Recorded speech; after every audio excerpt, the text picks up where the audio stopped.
Bago natin ipagpatuloy ang seremonya ng kasalang ito, ibig ko lamang ipaalala sa inyo na dito sa Pilipinas ay walang batas ng diborsyo.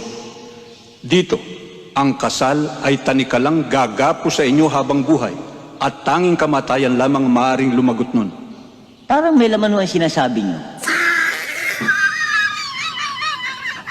Pido laki mata. Tinatanggap mo ba na bukal sa loob mo na makaisang dibdib ang babaeng ito na iyong mamahalin, paglilingkuran, makakasama bilang asawa mo habang buhay?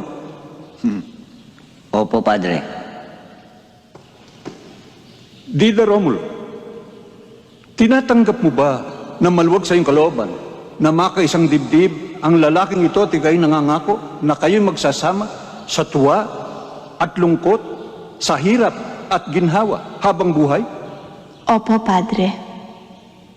Inuulit ko, tinatanggap mo ba makaisang dibdib ang lalaking ito na hindi ka matatakot, mahihiya o magsisisi man lang habang buhay?